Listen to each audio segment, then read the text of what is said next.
करोगी?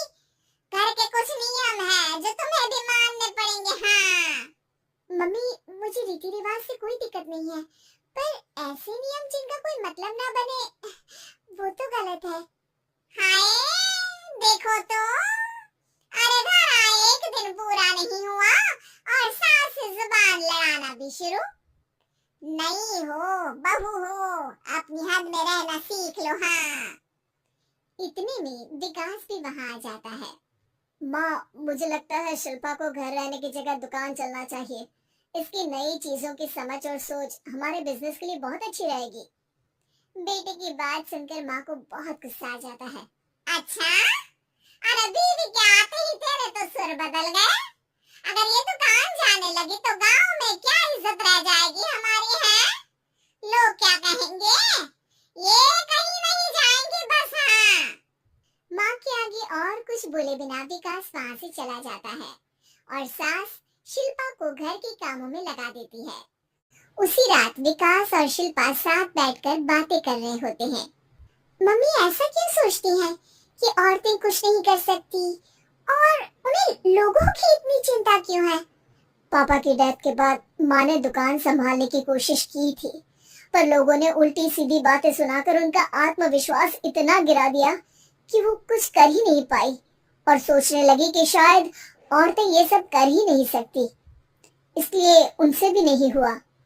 लोगों की यही तो दिक्कत है, उन्हें अपने से ज्यादा दूसरे की जिंदगी में स्वाद आता है।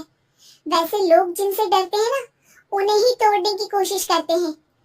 आप फिक्र मत करो, मम्मी की सोच बदलने का तरीका है मेरे पास।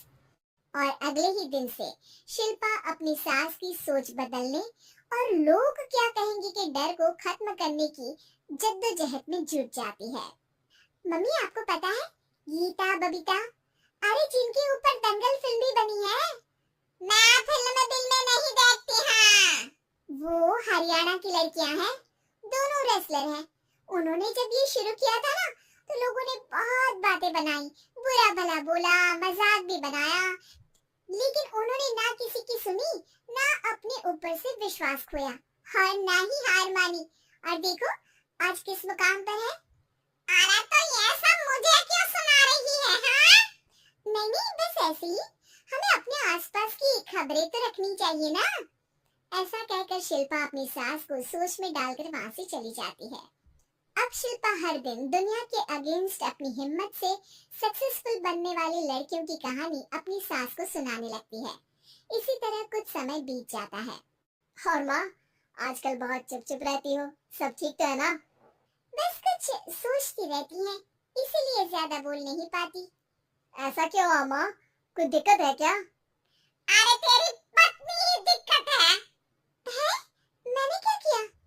अरे रोज मुझे कुछ समझाने के मकसद से एक नई कहानी सुनाती है, पर खुद नहीं जानती कि मुझे सब पहले से पता है। हाँ तो फिर दिक्कत क्या है माँ?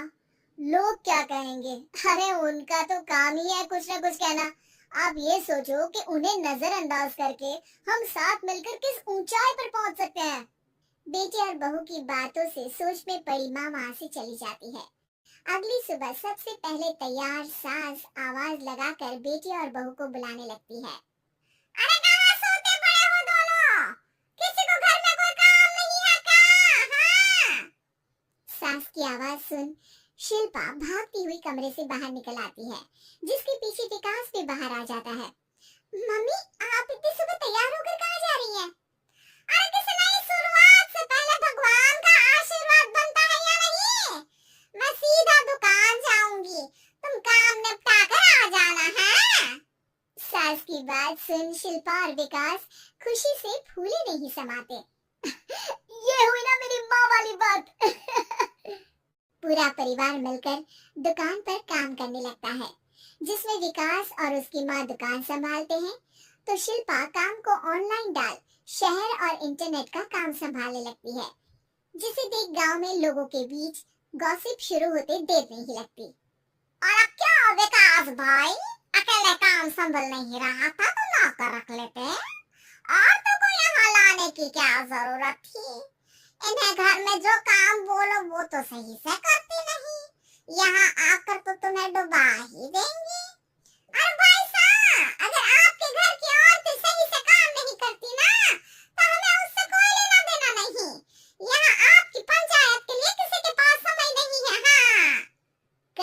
जवाब सुन बातें सुनाने आए लोग मुंह लटकाए उल्टे पैर वापस चले जाते हैं। वाह मम्मी, ये तो अब दोबारा कभी भूल कर भी यहाँ नहीं आएंगे। I am so proud of you. अरे